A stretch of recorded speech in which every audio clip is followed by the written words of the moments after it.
Hello everybody, welcome to another Forged in Ire video. I wanted to take a minute before we jump into the video to do kind of like a PSA announcement. Now, when I bought my forge, I bought it as a Christmas present to myself. I know. But I didn't get a chance to hook everything up and actually test it until after Christmas, probably about 2 months after I purchased it and it arrived. And what I found out a little late was that the regulator that they sent me leaked badly. Now, the dial worked, but, the important part of it was non-functional. So I had to go out to my local hardware store, actually a couple. I spent, about 4 hours one day going from store to store looking for the right parts to make sure that I could replace the actual regulator and dial system, as well as invest in an emergency shutoff valve for the sake of safety. Now, anybody who's getting into forging, anybody who's new to it, anybody who's building their own setup, I implore you, double check your fittings, make sure that none of them leak. The fact that you purchased it from a seller doesn't mean that it couldn't get damaged in transit, or doesn't mean that they couldn't have accidentally put a defective unit into your package. So use the soapy water check. Just throw some dish soap into water, pour it onto the fittings. If there's a leak, it'll bubble and you'll be able to see the bubbles. Just be safe. I'm going to show you the setup that I've got and go a little bit more in depth with the story. But I almost sent my forge back 2 or 3 times as I was looking because I couldn't find a regulator and I couldn't find a dial system that worked. And I ended up having to purchase the regulator part of it off of Amazon and then use the emergency shutoff valve to connect to the regulator and then into the hose that came with the forge. So I just wanted to take a moment and tell everybody, be safe, double check everything, test your fittings, get the Teflon tape, make sure you're safe. Just make sure you're safe before you, really start the forge up and start working. Alright, we'll get into the video right now. Okay, so I just decided to do a voiceover for this.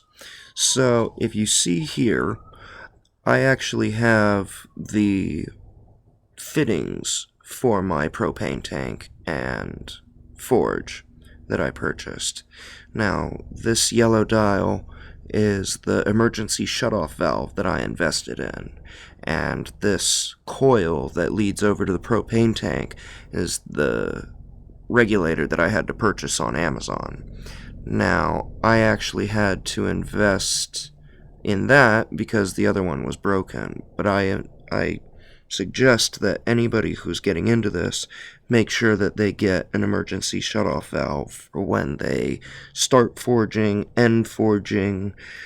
If there's a problem or anything, make sure that you've got that piece, because it's nice to be able to shut it off and stop the flow of propane right at that valve.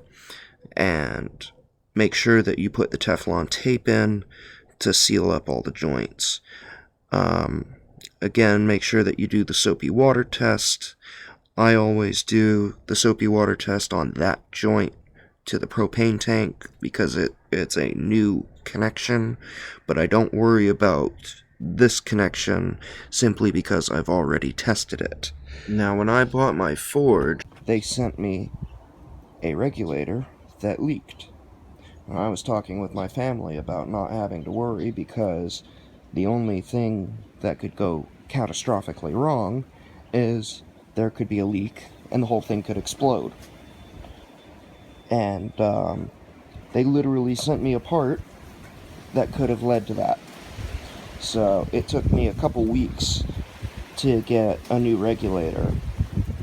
And if you go to buy a new regulator, I would suggest investing in the ones with the full metal interior threads, the ones that use the interior threads of the propane tank, not the ones with the plastic that go on the outside like the barbecues, simply because they are more likely to not leak. They fit more tight, and they're more secure, and they allow you to run the propane for a longer time. The plastic connection runs the risk of breaking, but the brass with the threads won't.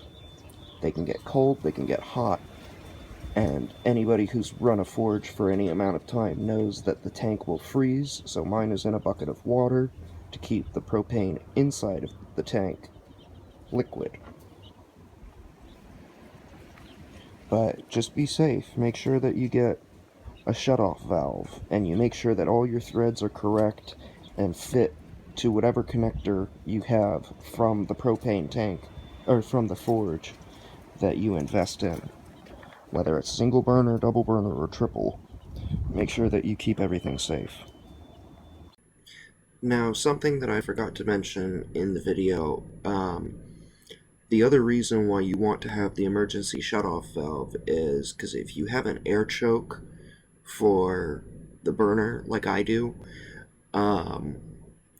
the flame from the burner has the potential to run up through the burner tube and into the air choke where the gas is being let into the air choke, where it mixes with oxygen and allows the burner to operate.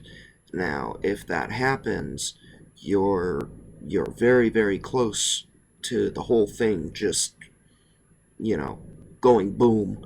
So having an emergency shutoff valve allows you to quickly turn it off, stop the flow, and make sure that nothing catastrophic ends up happening.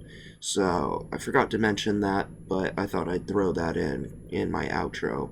So this video went on a little longer than I expected it to, especially for a PSA, but the dangers with forging aren't always expressed. People are always saying, oh, forging, it's great, you get into it kind of thing, and by all means, but be safe, everybody. So, like, comment, share, subscribe if you want. I mean, it really helps the channel out. I've got another video coming up that I've been working on. Been spending basically the last week forging, trying to get this piece done so that I can make a video. But, yeah, don't forget to send me a comment if you have any questions. I'd be happy to answer them and or point you in a direction where you could find an answer from somebody who, has more of a following, if you feel like that's more of the answer that you want. So, yeah. Like, comment, share, subscribe, and have a great day. Stay safe, everybody.